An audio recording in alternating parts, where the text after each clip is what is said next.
This week is Minority Donor Awareness Week, and it highlights the critical need for more blood and organ donors from underrepresented communities. Northern News Now, Selah Jacoway joins us now with more on this important topic. Good morning, Selah. Hi, good morning, Anna and Natalie. Well, 1, 2.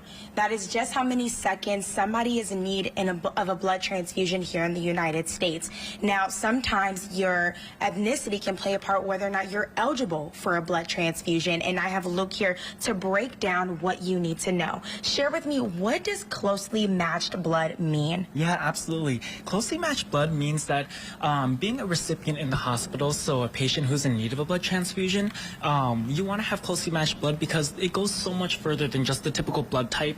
There are characteristics and qualities in the blood to ensure that patients receiving blood can have the least amount of risk as possible when receiving blood so that they don't develop antibodies. Now, when it comes to blood, there is some diseases that require blood, such as sickle cell. Can you share with me how having the right blood match can help improve patients' lives with this disease? Absolutely. Sickle cell disease is an unfortunate disease that primarily impacts the African American community or the Black community or those with African lineage.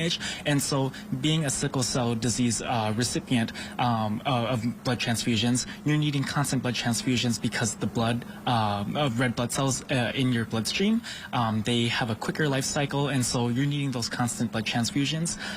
You know, I actually was at an event one time. There was an individual, a young man who was a sickle cell disease individual, and so he had shared a story about how his donors impacted him and how it was so special to be receiving blood so frequently. And when you think about 1 in 365 African American newborns are born with sickle cell disease, and it might not seem like a lot, but when you're that one person with sickle cell disease, it's very important. And so it was such an empowering story to hear that that young man sharing about how his blood donors impacted him in his life. Wow, well, thank you so much, Luke, for sharing that amazing story. And while I'll send things back over to you, Anna and Natalie, and this is Selah Jacoway reporting, Northern News Now.